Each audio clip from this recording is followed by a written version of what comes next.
going. I was so stressed and worried. Door-to-Door Geek. I was so stressed and worried about hitting record, which I did. I forgot to hit go live, but we still have everything recorded. So we have that going for ourselves, which is something. So they missed the first 10, 15 minutes. Okay, to the live listener, we talked about Debian Mobian for the Pine phone. We talked a little bit about the Pinebook Pro, o-droid N2 Plus upgrade. All it really is a revision in the governor on the processor to let it go faster. And then we also talked about a under $100 Raspberry Pi cluster kit that Rich says if you want to do a cluster, you haven't started it yet, go get it. Good recap. Now can I run and get the beer? Yep. Here's another manufacturer that I will say has caught my eye. And they caught my eye because I'm not sure if they're going to be able to, make it into the big time like everyone else. But it is a super, incredibly, ridiculously tiny dual gig single board computer. It's a dual LAN SBC with RK3328, starts at $24 friggin' dollars. That is amazing as far as I'm concerned. And USB 3, right? Yeah, it's by RADXA, Radka, I think is how it's pronounced. And I've seen them for a couple years. They haven't did anything that really impressed me a lot, is what I'll say, but they seem like they're at least trying to compete.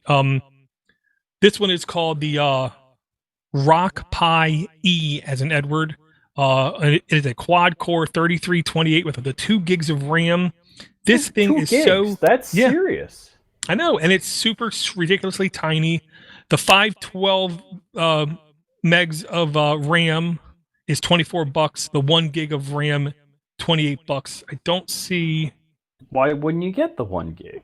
Yeah, exactly. Power over Ethernet also. That's cool. Yeah, and this thing is so teeny tiny, you could literally easily have it in your pocket, is the way I'll put it. All right, and for those of you that look at the price of Power over Ethernet routers and think they're way over expensive, you can get a Power over Ethernet injector adapter pretty cheap, like if you look around on either Amazon or eBay. Yeah, I heard that. It will let you power it over USB-C, it says. Yeah, there's a C adapter right there. Gotcha. Yeah, I mean, this thing to me, with a dual gig NIC this tiny, you could easily have this hanging, in air quotes, off your network, connected to a massive hard drive where all you're doing is just scraping your network and analyzing traffic to make sure things are running safe, things are running right, and do some administration along the way.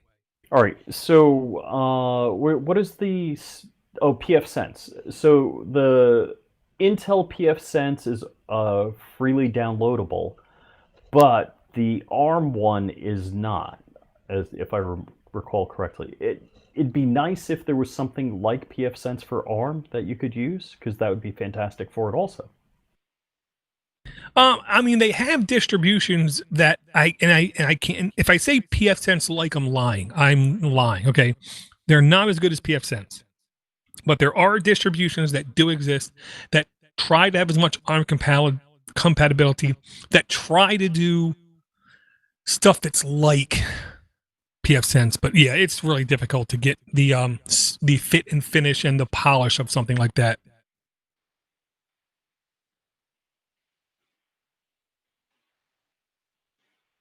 But yeah, I love the fact that, you listen to the wrong stuff out there, whether it be news article, headline, blog, website, or podcast, or YouTube series, and you'll only hear people talking about the Raspberry Pi 4 or only about some multi-$100 thing that does this one thing. I like the fact that you come to this show and we can talk about super cheap $24 dual NIC computers that literally could change the way your edge network, your home network, your isolated IoT network can run. These are the kind of things that are just, to me, sexy as hell. Oh yeah, and this is one of these things I want to buy. I'm not sure what I have a use for. It's not like, 26, 28 bucks, whatever it is hurting me. I just don't need other boxes of stuff I'm not going to open yet. In fact, I probably 5 weeks now I've had two 8 gig Raspberry Pi 4s still in the box, haven't opened it yet. Well, and I'll say that to me was like how it used to be back in the beginning with the Raspberry Pi. You would get one, buy one just because you thought it was cool. It wasn't that you knew what you were going to do with it. Mm-hmm. So I'm just happy that other people are doing it. And there is a second link. Little Putin also went over this board, and I don't want to say they do better coverage, but I like the way that they do coverage.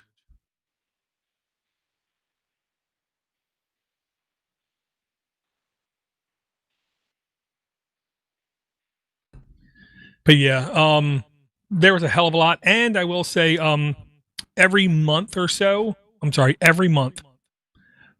Pine 64 company does what they do is like a monthly update where they again try to be as transparent about everything as possible.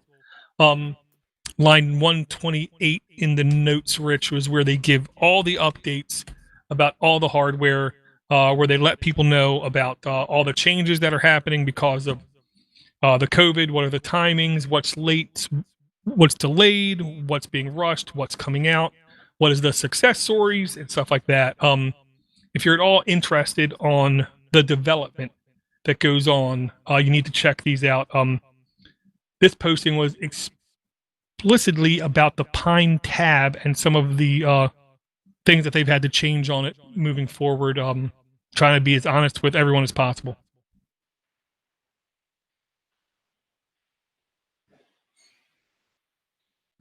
Yeah, so like right here, they admit there's a 7-day delay because the original manufacturer of the LCD panel decided to end of life the model that they were ordering. So they figured, well, now let's order from somebody correct and get stuff. So we're assured to have the same hardware moving forward. I like how open that they're being.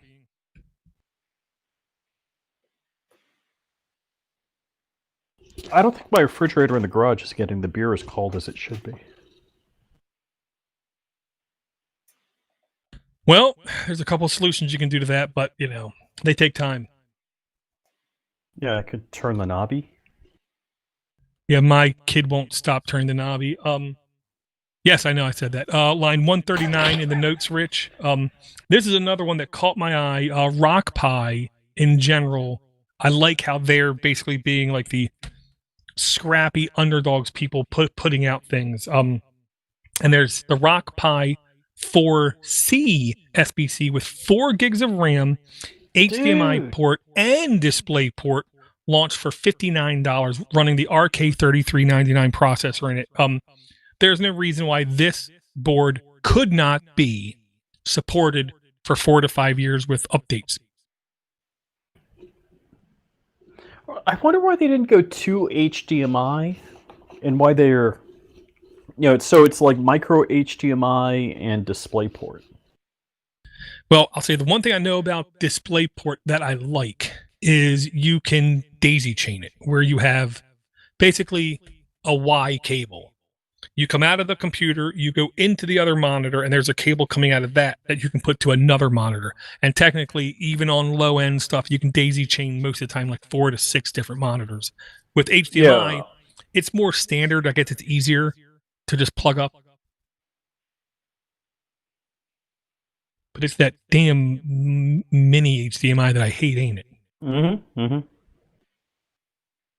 Yeah, but I digress. So yeah, it has the RK3399 processor, which I'm still a huge fan of. The Mali T864 GPU, I believe, is basically what everyone is using on the 33. Right. Does it come with that massive heatsink? I'm 99% sure. Yes, it does. That's wow. Yeah, it's like a huge chunk of aluminum. Yeah, but it looks like, based on that photo, that it only has contact on the CPU and not the memory. And if the memory doesn't need the cooling, I'm assuming it doesn't because it doesn't look like it has contact area there. But that, I'm thinking back to my car hot rodding days. It's like you always increase the number of quarts of oil in the car, but basically once it's warm, it really doesn't make a difference. Only if you start running out of oil. But a big heat sink helps. It's how good are the fins at radiating the heat, dissipating the heat. Gotcha. But my rough guesstimate. My data cabinet, I just have a 100 millimeter fan hanging there over some single board computers, and they have heat sinks on them. So I guess with the least amount of air moving, that should do pretty good. Gotcha. Yeah. There's also the I don't know if we talked about it on the show, Rich. The Up Extreme Lite. No, I don't think we talked about it, period. Line 145 or 146. They both seem to be talking about it there. The long and the short to the new listener, the Upboard was one of the first board developers I know of that were offering Raspberry Pi form factor computers, but they were genuine Intel-based processors. That's not common in this world. They're coming out with the Up Extreme Lite, and it said it's going to lack a few of the features on the more pricier models. It's going to be 4.8 inches by 4.7, which is definitely bigger than a Raspberry Pi. Not at all big, though, is what I'll say. So it's Nook sized. It looks like the Up squared size. Yeah, I think that's safe to say. Okay, and in the text says size of an Intel Nook. Gotcha. And the processor will be all the way from an Intel Celeron to an Intel Core i7. No. All right. What's the price on the i7? Because that's where the money hits the rubber hits the road. Yeah, like $299 and up. So that's fair. All right. So here's my beef with the Upboards, and don't get me wrong, I have two of them. I have the first one, and I bought the max RAM I could get, and I have the Up Squared, and I bought it as decked out as possible. CPU, RAM, everything. So I bought the top of the line model on both. The problem is when you get to competitive pricing with a Nook, and this thing doesn't include a case, power supply, blah, that you would need. So I think the RAM is on board. So that's the only thing different than a Nook if you buy a Nook bare bones.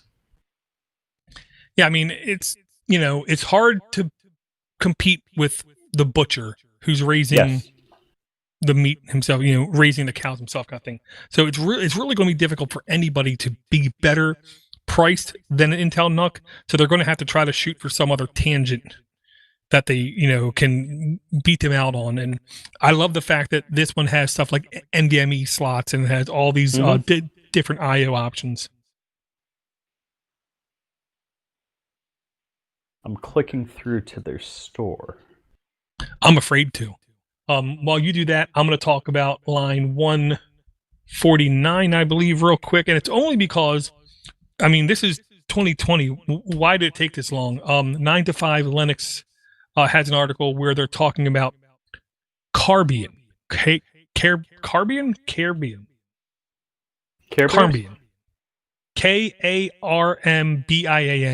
Carbian. It's basically Kali Linux actually made and designed and everything for ARM-based distribution. So now we have like a more, in air quotes, official Kali Linux for Armbian type build system.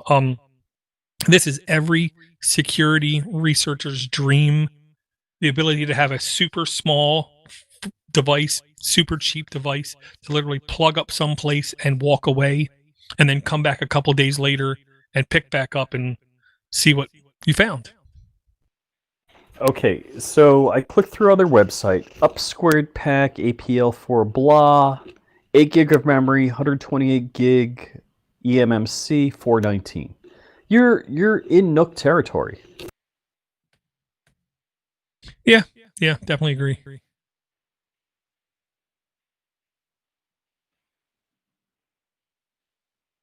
course, I'm trying to click through, figure out what processor that is. But yeah, top of the line is 419, bottom of the line is 229. So if you're buying what you need, you might get a deal. Right. So yeah, if you want to run Kali on your Raspberry Pi, check out Carbian, Karmbian, and you can, do yourself some exploiting and hacking. Please, please, please, just do it on your own network unless you have explicit written permission from the owner of the network that you're on. Yeah, you want to live to hack another day. I mean, be free to hack another day.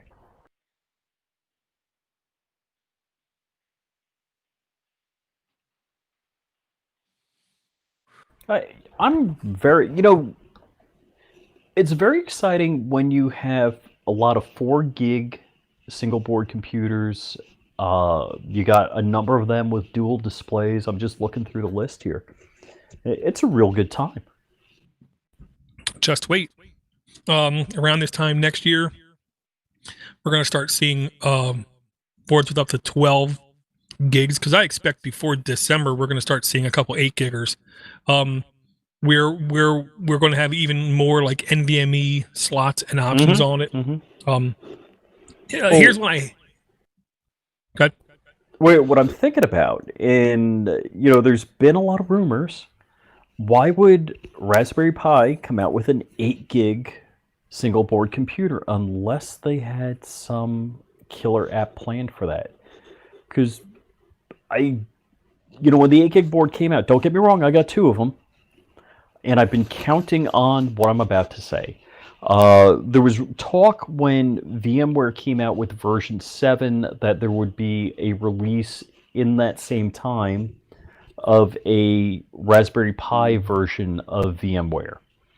And it would make sense to me that they would need at least 8 gigs of RAM to make it useful. And VMworld's coming up. It's going to be virtual, and I think pretty much anybody could sign up for it for free.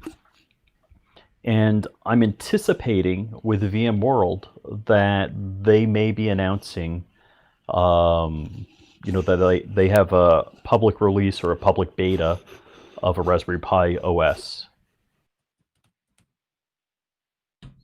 Yeah, I mean, I'm to the point where now I'm just going to ask you, please don't hold your breath on that.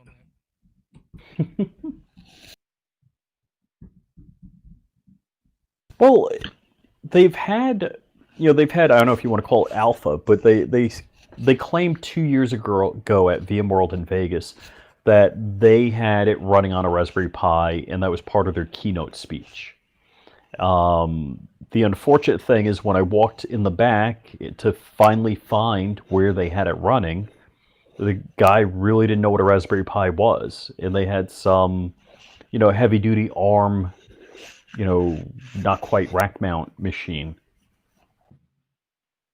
And I'm like, all right, where's the download? He's like, what do you mean? I'm like, well, I want to try it out. He's like, yeah, it's not available. I'm like, how do I get on the list to get it available? And it was really just window dressing. Gotcha. Like a side thing I just want to mention, even though I'm old, my eyes are bad, I probably couldn't find this useful at all. It's still, I think, really cool. Line 163 in the notes. Node, N-O-D-E. It stands for something. N.O.D. I don't know what it is. Whatever. They keep innovating on some of their hardware products that they would like to see become real. One of them is called the Zero Terminal. They're up to the Zero Terminal V3. And basically it looks like a phone about as thick as a USB port with just a little bit extra thickness on the top and bottom. And what it actually is, it's actually a Raspberry Pi Zero sandwiched in this super small compartment. But it's like 2 or 3 custom little boards on it. Basically a phone screen on it is what they bought for it. And it has a couple more I/O tricks up its sleeve to where you can connect pin modules to the back of it and basically turn into like a modular computing type system.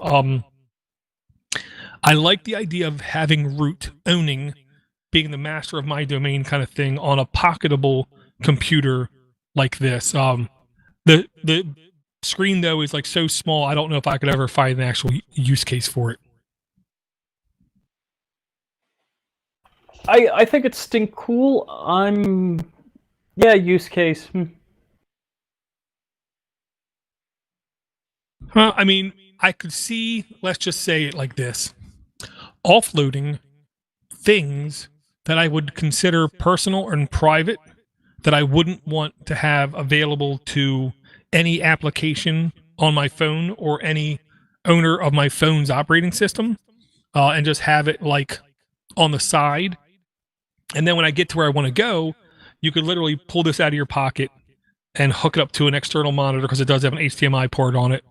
And you can actually use it like a, I want to say Chromebook type speed and performance, but really if you have more than one tab on like a browser, I'm pretty sure it would go pretty slow. One of the like modules they were thinking could be cool was literally you connect to the back a slide out keyboard, but the other one was literally slapping it into basically a game controller to where you could use it as a computer or slap it into this other ecosystem because there's pinholes on the back of the box and like basically turn it into something else. Well, I think, look, if this was a design thesis, I think the guy should get an A. Usefulness in the real world, I think it's cool as heck. And don't get me wrong, if you gave me one, I'd love it to death. But yeah, I don't know if I'm buying it. Well, I'll say this. If you would have seen the version 1, you'd be even more impressed. Because the version 1 looked really bad, is what I'll say, in the nicest way I can. It looked very clunky, very junky, very hacky. This looks far more polished than it did. Hopefully they'll make it to version 4. Hopefully they'll make it to version 5 and, you know, make it more usable, more functional, with more I/O in and out of it. Oh, I think it's cool. I definitely think it's cool.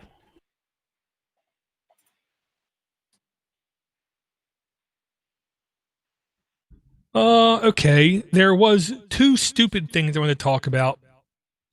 One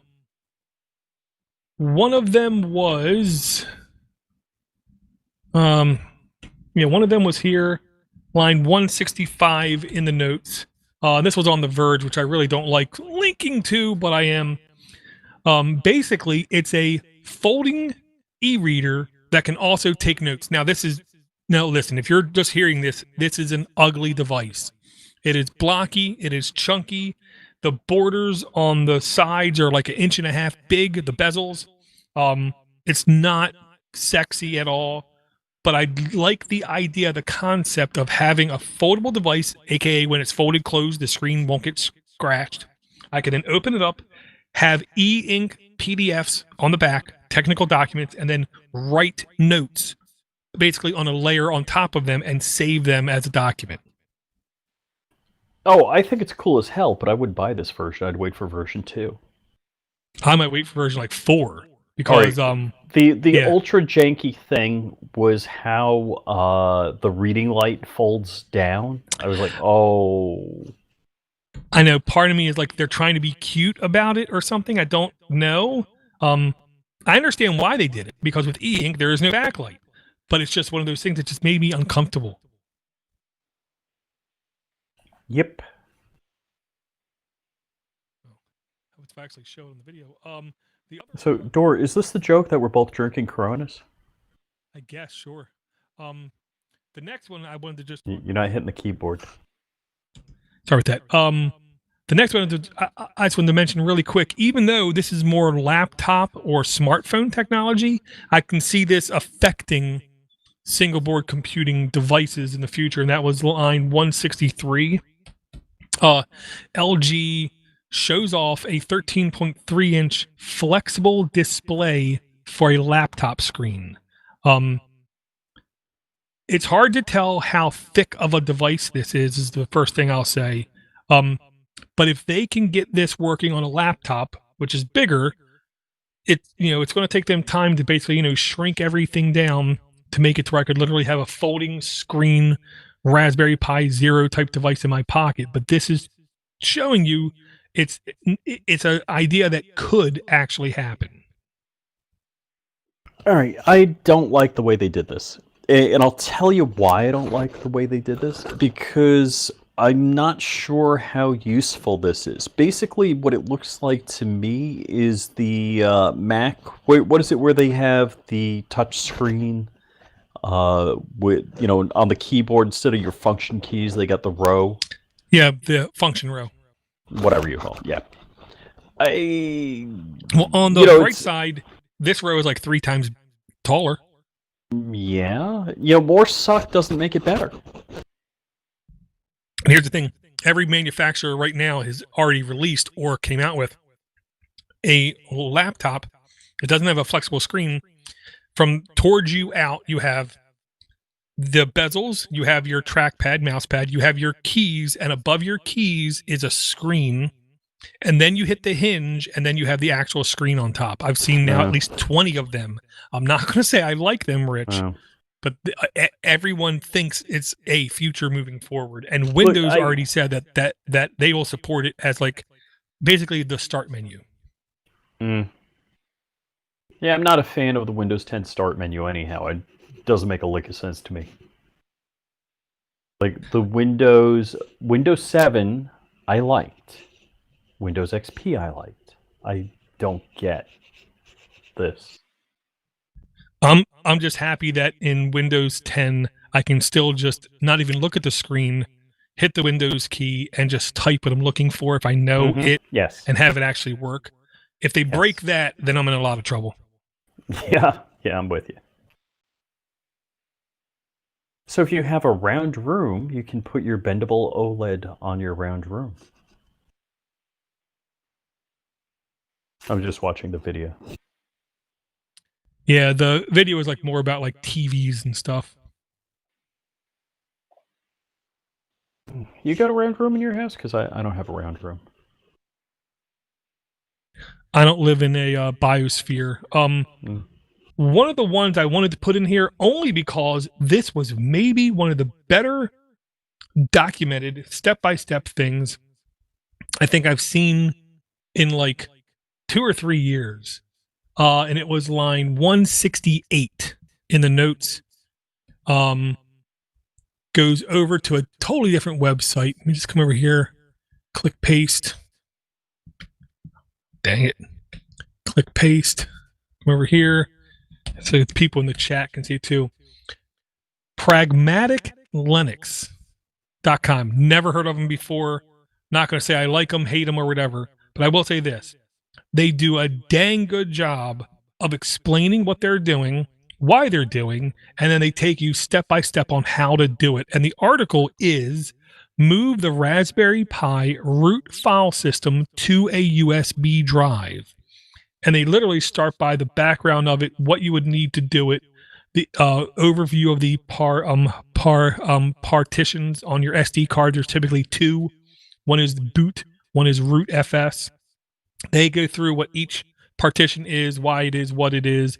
They tell you how to scan your USB drive. They tell you the unmount commands, and they tell you step by step how to create the partition on your USB drive and how to do the moving in unbelievable plain English is the way I'll put it.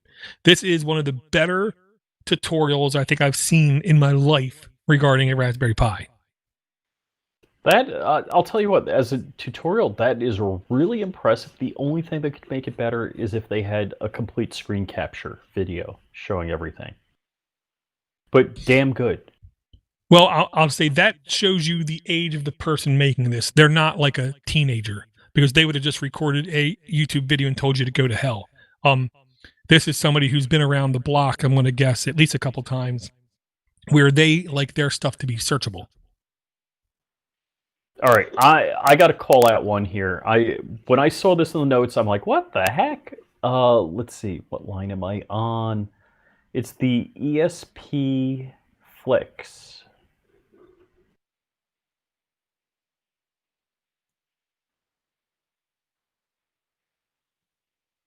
Line 166, I believe.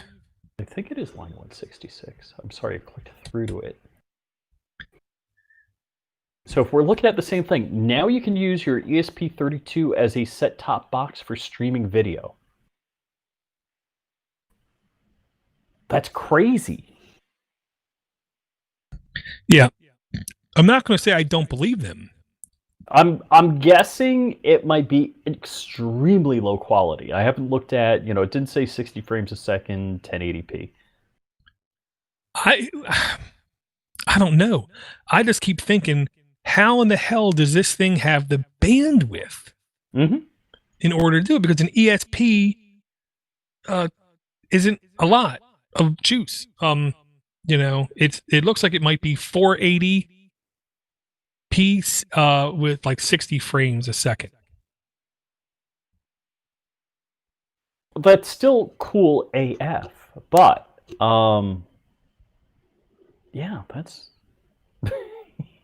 well, it's only the first step, so two things are going to happen. It's going to become more efficient and be able to do more overtime.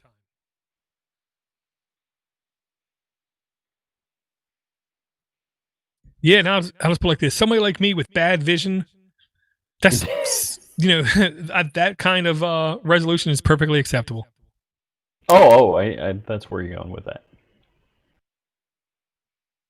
That is crazy. I thought that was cool. And that one was and that link was provided to me from Brent, who will try to be on again next week. Well, good find, Brett. That is crazy. All right, so Brett tinkers more in the ESP realm of stuff. Where I do some ESP stuff, but I mostly Raspberry Pi, or I would say single board computer type stuff, even though you could say ESP32 stuff is single board computing. But it's kind of minimalist. Yeah, I mean, it's almost like comparing C# code to assembly code, and I hate saying it like that. Yeah. Raspberry Pi is more of a full-fledged computer, and ESP is closer to Arduino type stuff.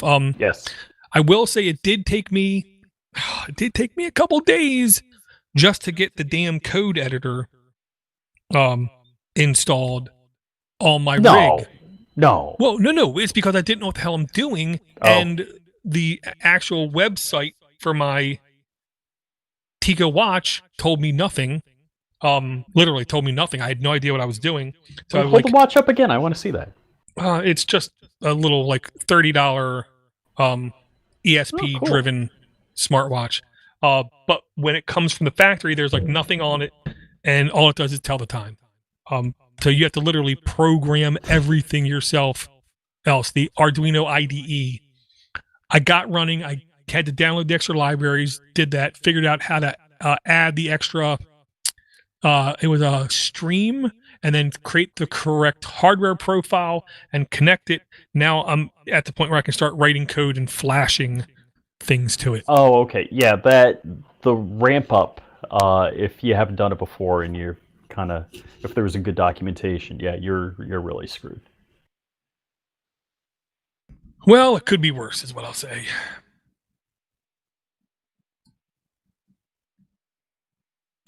Okay, there's easily 50 more links in the notes. The only one I just want to mention, just offhandedly, because I do believe, personally, that mini computers maybe best are, in the normal home atmosphere, are best at being HT PCs, home theater computing devices, where you literally just set it next to a screen, plug it up, and you can either full screen YouTube, Twitch, play old games, Netflix, Android, or whatever. But one of the things that used to be really prevalent when we talked about home theater PCs and single board computers and like C1s, o-droid C1s and stuff was running Kodi on it. I don't know about you. I haven't ran Kodi on anything in easily a year. And this article is from Gizmodo UK, where it says pirates don't care about Kodi anymore, says reports. And I know the people I talk to who go out of their way to get the content they want by their means haven't used Kodi for maybe 2 years. So I'm not sure what that statistic means, and I've kind of booted Kodi, tried it, and that was it. I smoke tested it. Um, does that mean the market is saturated, or if you had a vibrant market for a product, would people continually search that term? I think, in my experience, the Kodi ecosystem could not keep up with the streams and feeds. All right, To first where off, that ecosystem confused me to no end. I'm not gonna say it doesn't. It takes a while to learn it, and then it's never up to date. When you find something that works on Kodi, you're guaranteed it's going to stop working in under 3 months. It's Okay. much easier to just go to a website that you know of, click a link, and then full screen the video and have it work right in your browser, whether it be First Row Sports or another site displaying whether it be UFC, American football, European soccer, or anything else. Well, I mean, I got my Plex running, but occasionally I have a hiccup, and I'm trying to figure out how to resolve one of the hiccups right now.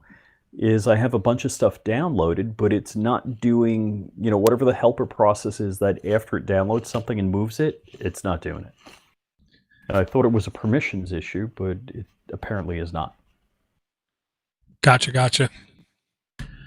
Well, I mean, we've only been going live for 25 minutes, but we actually have almost an hour's worth of content recorded, Rich.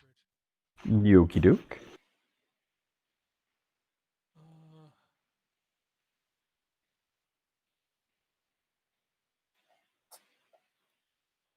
Another link I wanted to put in the notes was, where was it? Was, alternative choices to Raspberry Pis, I want to say. But wait, when the Raspberry Pi is so cool with 4 gigs and 8 gigs of RAM, why would you want some alternative?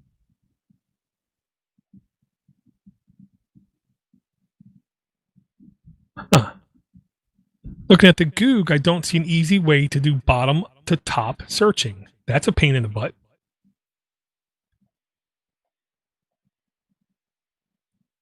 No.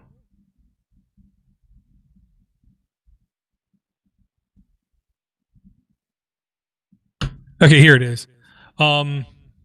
It's from It's False, line 148 in the notes, and it is entitled Tiny Yet Useful 13 Raspberry Pi Zero Alternatives that cost less than $20.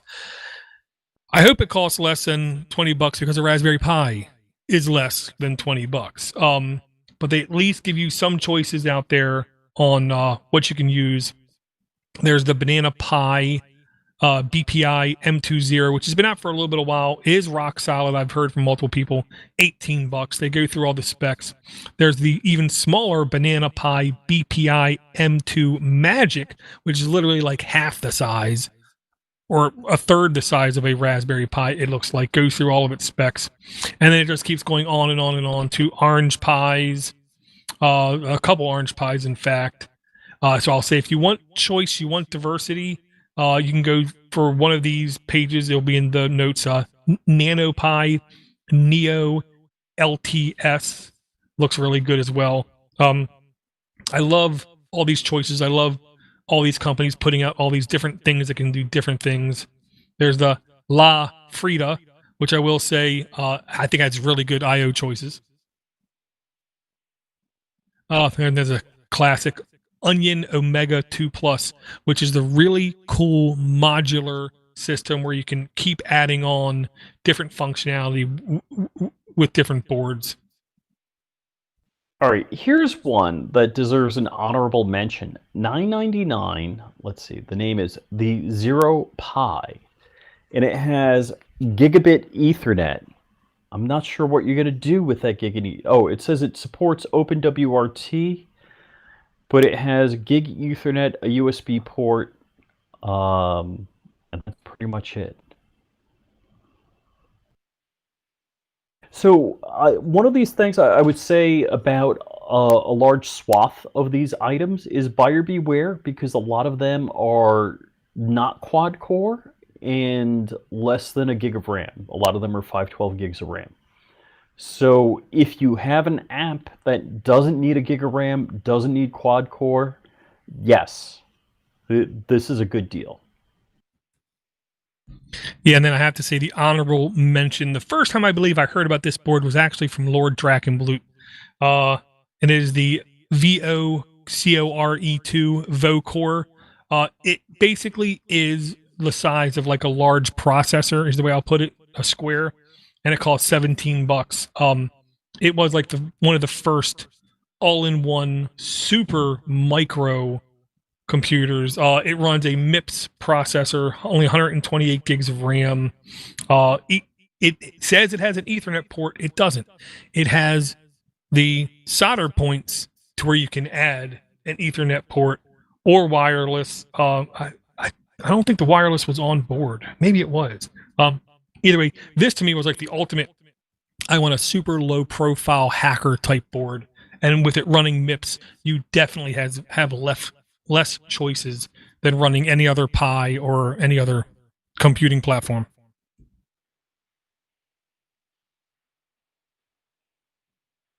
Oh, okay, and 128 mega RAM. So cool board, very specific what you want to do with it. Yeah, absolutely agree. What's the easiest way people can catch up with you there, Rich?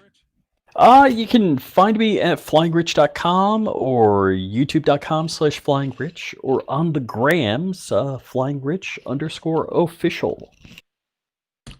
Very cool, very cool. If anyone wants to send us a email, it's very easy. minipc@podnutz.com, Patreon at patreon.com/theminipcshow. I want to thank everybody who called me out, because there's more than a couple people called me out. We're on this show, apparently, I said I wouldn't use SyncThing because it wasn't open. I would rather use BitTorrent Sync. Many people correctly called me out. I was actually completely backwards in my logic and thinking. SyncThing is the one that is completely open source, where BitTorrent Sync was not. Either way, I'm using Nextcloud for now. I like the modularity of it. I like the fact that I can do more with it. So thanks everyone for sending in an email, making sure that I correct that. Sorry, I forgot to correct it till the end of the show. And I'll say again, thanks for downloading. Thanks for subscribing. Thanks for participating. Thanks for coming out, Red. Thanks for coming out, Chatter. Aaron, always good to hang with you as well. Brett basically just missed us, had some stuff going on in his life. Batchild, thank you very much for coming out with your dab in the YouTube notes that doesn't go unnoticed. And if you really want to support the show, don't leave us a review on any platform. That only helps the platform. If you want to help the show, send us an email, send us a voicemail, join us in one of our platforms. They're all listed in the notes. And I'll talk to everyone again real soon.